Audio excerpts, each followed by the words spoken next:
Vice President Kashim Shettima is at the African All of the United Nations Economic Commission for Africa (UNECA) in Addis Ababa for the opening section of the UN Food System Summit Plus 4. The Vice President is expected to deliver a keynote address titled "Rising with the Sun" at the high-profile event also known as UNFSS 2025. The summit has drawn a distinguished roster of African leaders and international dignitaries, underscoring the global focus on food system transformation. Among those in attendance are Ethiopian Prime Minister Abiy Ahmed, Kenya President William Ruto, and Italian Prime Minister Giorgia Meloni. Also present is UN Deputy Secretary General Amina J. Mohammed, with all the heads of state and representatives from various multilateral organizations.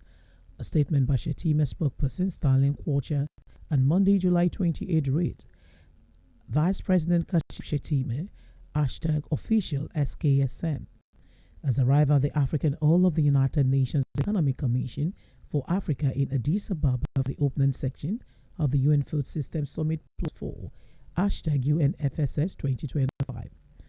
The Vice President is scheduled to deliver a keynote address at the event titled Rising with the Sun. The gathering brings together African and international dignitaries, including Ethiopian Prime Minister, Kenya President, Deputy Secretary General, and representatives from multilateral organizations.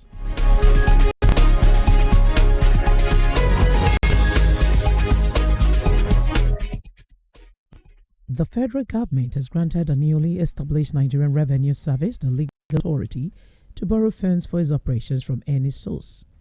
It also approved for the service to receive 4% of the revenue collected to sustain its operations.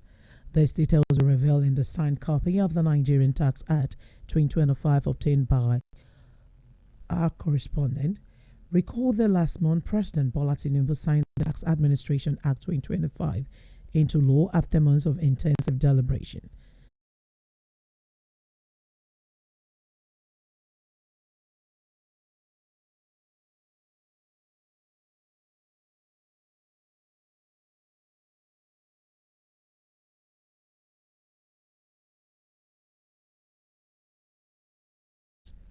According to Section 28 of the Act, the service may borrow by way of loan, overdraft, or otherwise from any source same as it may require for the performance of its functions and meeting of its obligation under this Act. Another major financial provision in the new law is the statutory 4% retention of total non-petroleum revenues collected by service as provided under Section 22, subsection A of the Act.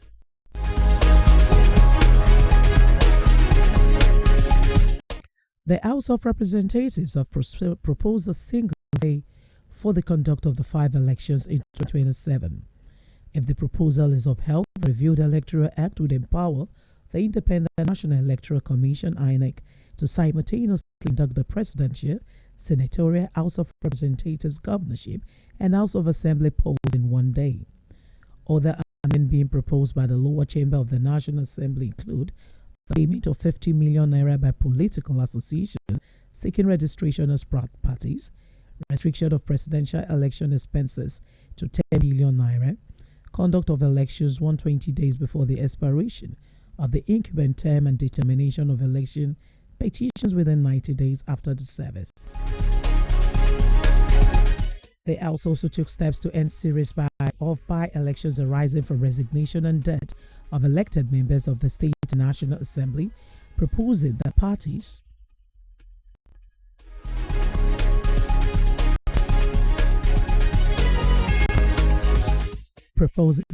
who sponsor the lawmaker who died or resigned be made to produce his replacement.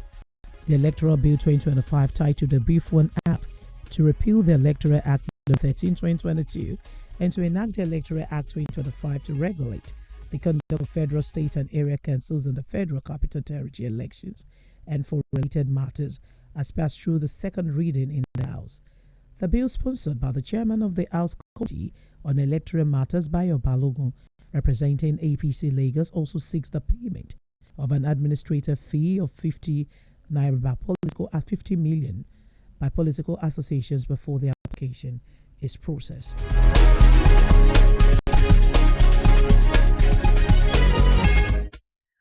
The African Democratic Congress ADC has accused President Bola Tinubu of plunging the country into a deeper debt crisis. A statement issued on Saturday, Bolaji Abdullahi, ADC's National Publicity Secretary, said the approval of a fresh $1 billion in foreign loans by the National Assembly would push Nigeria's public debt beyond 200 trillion naira by the end of the year. Abdullahi said Tinubu had outspaced former President Muhammadu Buhari in borrowing despite failing to improve infrastructure or stimulate the economy. The African Democratic Congress ADC is deeply concerned by the Tinubu's administration's dangerous obsession with borrowing. The statement read, "What Nigeria are witnessing following the approval of the fresh $21 billion in foreign loans is not short of a calculated decision to mortgage the country's future just to cover up the failures of today."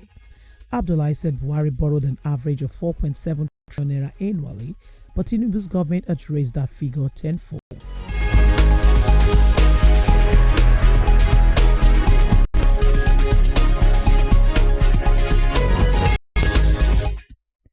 The National Working Committee (NWC) of the Social Democratic Party (SDP) has expelled former Kaduna Governor Malam Nasir El-Rufai from the party. SDP said El-Rufai is ineligible to associate with the party in any capacity for the next 30 years. The party also accused El-Rufai of falsely parading himself as a party member, manipulating internal processes, and attempting to destabilize the party through unconstitutional actions and deceptive political maneuvers. According to a statement in Abuja by the National Publicity Secretary, Araba Rufus Ayenigba, SDP said the party's NWC decided following thorough investigation into El-Rufai's controversial claims of membership and his alleged backdoor political activities. Ayenigba said, and I quote, "El-Rufai never registered with the SDP as his ward level as required by the party's constitution, yet falsely declared on social media that he had joined the party. A further fetched document claiming membership and took photo opportunities with suspended party leaders to reinforce this falsehood."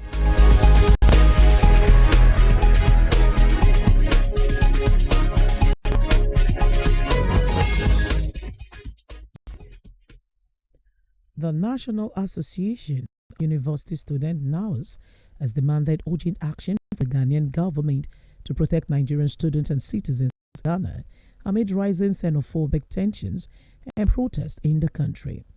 NAUS Deputy National President Meshak Anthony Eyanoluwa expressed deep concern over the recent protests in Ghana where placards bearing inflammatory inscriptions against Nigerians were displayed. And I quote, "This obviously is not merely a protest, it is an indictment of our collective humanity." End of quote. He stated. The association demands that the Ghanaian government publicly rejects xenophobic sentiment, guarantee the safety and dignity of all Nigerians, and provide a robust security presence around educational institutions and Nigerian residential communities. Now give the Ghanaian government 72 hours to take concrete action to protect Nigerian students and citizens' feeling, which the association will mobilize across Nigeria in defense of its members. And I quote, "We will not hesitate to shut down Ghanaian-linked establishment in our cities," Comrade Iyanoluwa warned. The NAUS leaders stressed that Nigerian students in Ghana are not the enemy, but rather young people seeking education and a better life. Their brothers, sisters, uncles, and fathers and mothers, is said, adding that it is the responsibility of both government to ensure their safety and well-being. In addition to the Ghanaian government, NAUS also called on the Nigerian government to take a more proactive role in protecting its citizens abroad. The association demands that the Ministry of Foreign Affairs, the Nigerian High Commission in Accra, and the Nigerians in Diaspora Commission and NEDCAM work together to ensure the safety and dignity of Nigerians in Ghana. The situation has sparked widespread concern among Nigerians, with many calling for swift action to protect the country's citizens abroad. As the deadline set by NAUS approaches, it remains to be seen how the Ghanaian government will respond to the demands.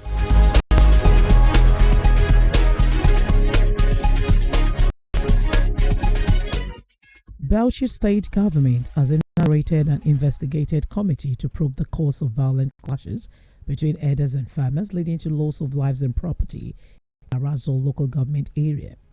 The development was coming barely a few hours after the state governor, Bala Abdulkadir Mohammed, visited the community to broker a truce between the warring parties in Aliyah, Yautari and Farin Ruwa Forest of the area. The committee, chaired by the Deputy Governor, Right Honorable Mohammed Awad Jatta, was being tasked with the responsibility of getting to the root of the famous other clashes in Bauchi. It is said to identify victims of the clashes, determine the extent of the damage to the victims of the incident, and provide commensurate support. The committee is to recommend those able for prosecution identify and recommend punishment, demarcate disputed lands, and ensure proper demarcation of the disputed lands.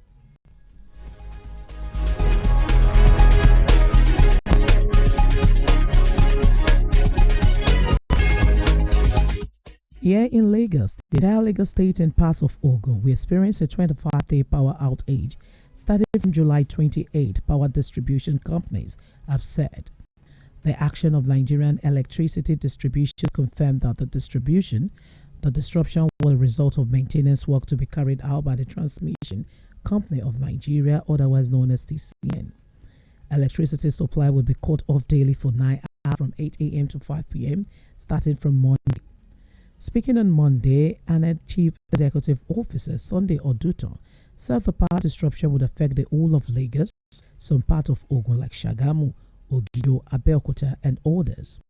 The TCN had earlier said that the Nigerian Electricity Regulatory Commission and the Nigerian Independent System Operator granted it the approval for a critical infrastructure upgrade in one of its 330 kV lines, willing bulk power to Lagos and its environs.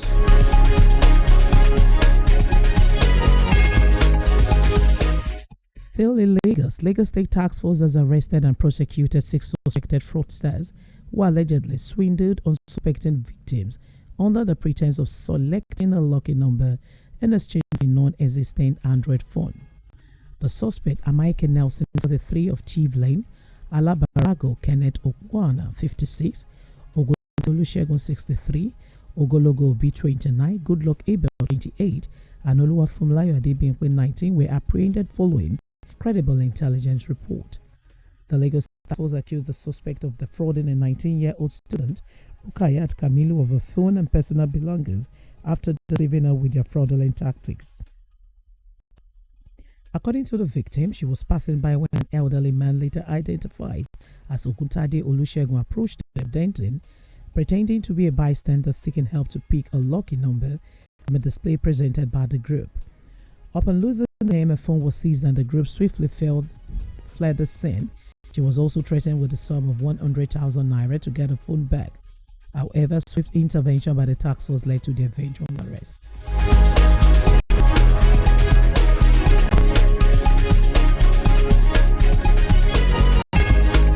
From the foreign scene, foreign aid drops, however, have resumed as international outrage intensifies over a deepening hunger crisis widely blamed on Israel Jordan, with support from the UAE, as airdrop essential supplies including flour, sugar, and canned fuel to desperate civilians.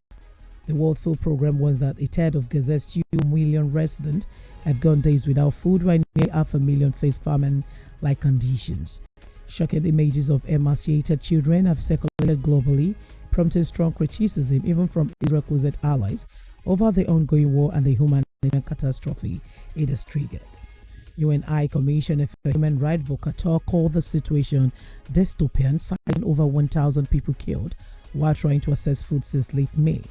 It's militarized aid distribution centers run by the US and Israel-backed Gaza Humanitarian Foundation are failing utterly. According to Gaza's health ministry, more than 200,000 Palestinians have been killed or injured since October 7, roughly 10% of the population. Turk also condemned the killing of over 300 UN staff by Israeli strikes, urging countries to ensure Israel meet its obligation to provide essential aid.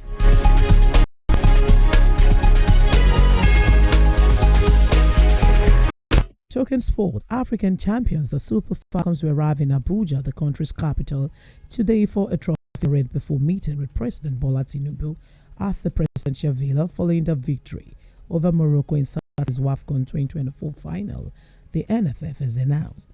The Falcons produced a memorable comeback in Rabat to beat host nation Morocco in the final, sealing a record-extending 10th WAFCON crown.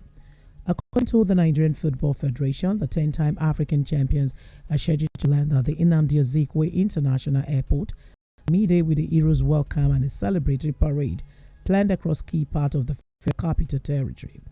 The NFF also confirmed plans for an open Rouge Boss parade where the players and technical crew respected to move through strategic roads including Airport Road, Berger Junction, Maitama, and Worcester Circuit before heading to the presidential villa.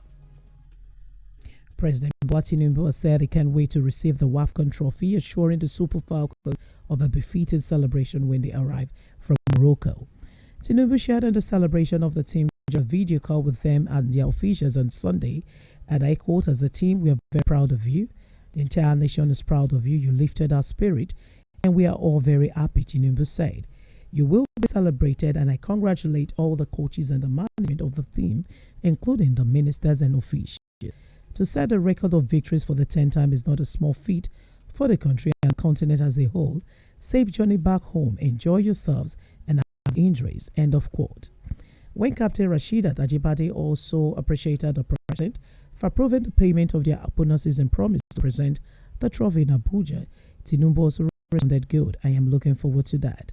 The thrilling win marked the 10th triumph of the Falcons on the continental stage after their previous triumphs in 1998, 2000, 2002, 2004, 2006, 2010, 2014, 2016, and 2018.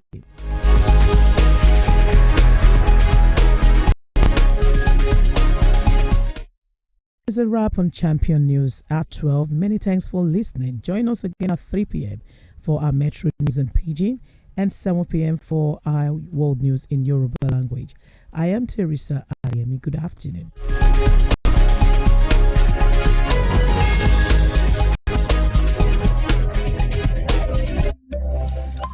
Nigeria, Lagos, mainland. It is the season to try something new with Champion 90.7 FM. Ignite the fire within you.